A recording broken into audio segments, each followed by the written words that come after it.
Buen día, somos estudiantes de la Escuela Normal Luis Hidalgo Monroy, de segundo semestre, Grupo B.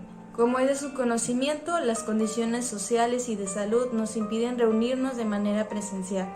Es por eso que hacemos uso de la tecnología para poder comunicarnos con usted. A motivo de una asignación del curso de Prácticas Sociales del Lenguaje, impartida por el profesor Jesús David Rueda Ruiz, le solicitamos de la manera más atenta y respetuosa nos dé contestación a algunos cuestionamientos relacionados con estrategias de lectoescritura. Tomando en cuenta su disponibilidad, le agradecemos de antemano que esté aquí para poder responder a nuestras preguntas.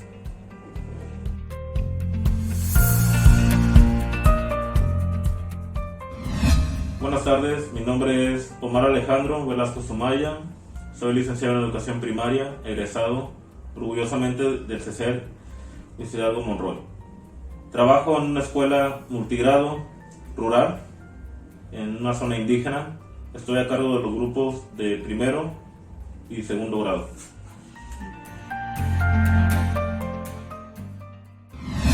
¿Cuál es la importancia del aprendizaje de la lectura y la escritura? Es muy importante que un niño pueda aprender a leer y escribir desde los primeros años.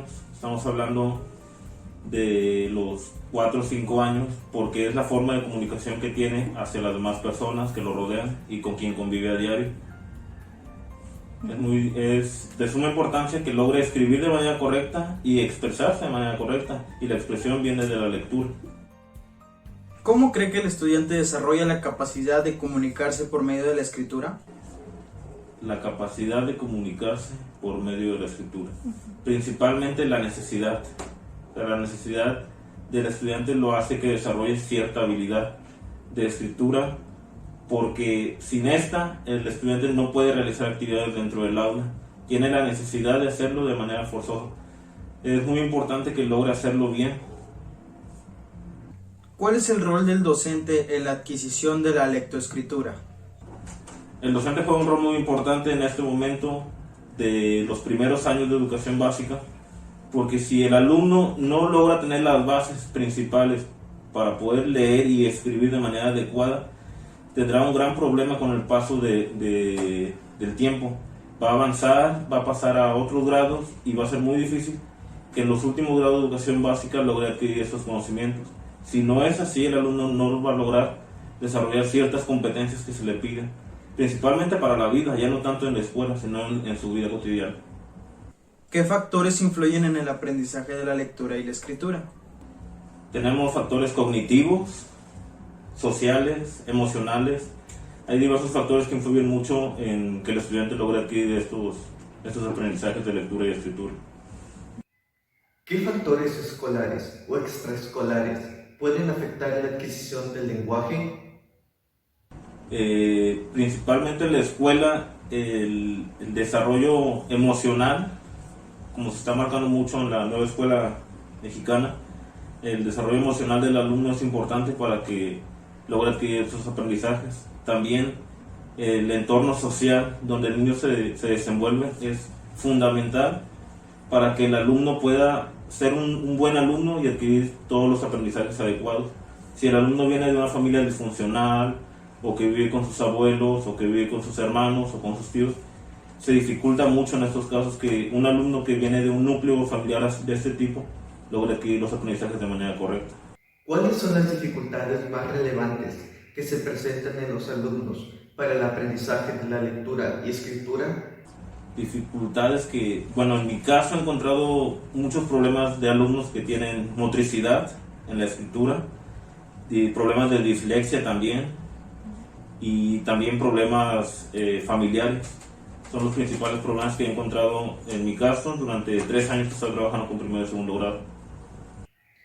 ¿Qué métodos y estrategias utilizas para la enseñanza de la lectoescritura? El método que he utilizado desde que empecé a primer grado, primero y segundo, es el silábico, que pues como ya sabemos empieza por las vocales, luego las consonantes y luego las sílabas compuestas. Las estrategias, pues utilizo mucho material didáctico, láminas, videos, audiocintas, material concreto, que puedan manipular los alumnos, que puedan recortar, pegar y dibujar, pintar. Eso facilita mucho. ¿Qué estrategia utiliza para la minimización o eliminación de las barreras de aprendizaje que se lleguen a presentar en el aula?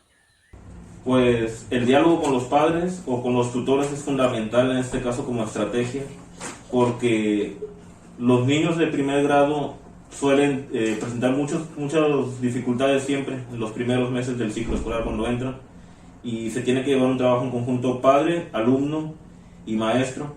Esta es la mejor forma de trabajar, porque les puedo dar el material a los niños, pero si no le explico a los padres qué tienen que hacer en casa, es muy difícil que logren realizar las actividades. La siguiente pregunta es, ¿cuáles son los aspectos que toma en cuenta para elaborar una evaluación diagnóstica enfocada en la adquisición del lenguaje escrito y oral? El primer aspecto es el test de Pinter, algo así, no recuerdo, no sé cómo se pronuncia realmente, pero el test para saber cuál es el canal de aprendizaje que tiene el alumno. Puede ser auditivo, kinestésico, visual. En base a eso se pueden hacer diferentes exámenes diagnósticos. No tiene que ser siempre el mismo examen para todos los alumnos, y de igual forma se pueden poner actividades de caligrafía y ortografía para ver la motricidad que tienen los alumnos que traen del preescolar. ¿Qué aspectos se evalúa en el aprendizaje de la lectura? Aspectos principalmente la fluidez y la buena dicción que tenga el alumno al leer un texto o alguna palabra. También se manejan otros, por ejemplo, lo que son el CISAT, que te maneja tiempos, pero para mí lo importante es que el alumno logre pronunciar bien de manera adecuada las palabras y las oraciones, que logre leer de manera correcta. ¿Qué actividades recreativas y de retroalimentación se recomiendan para enriquecer el vocabulario de los alumnos? En mi caso yo trabajo mucho con lo que es le llamo la tabla mágica, que es la tabla de las sílabas. Esa es semana con semana, el alumno tiene que repasar todas las sílabas una vez que se le han enseñado. Se trabaja mucho en casa y en el aula. Yo le dedico 1 hora o 40 minutos diarios a esta tabla para mejorar lo que es el aprendizaje de la lectoescritura. ¿Cuál es su opinión acerca del método de enseñanza sensorial? ¿Considera que es posible aplicarlo para la enseñanza y el aprendizaje de la lectoescritura?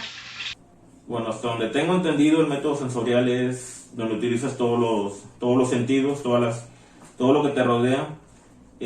También creo que tiene mucho que ver con lo que son los 3 canales de aprendizaje: kinestésico, auditivo y visual.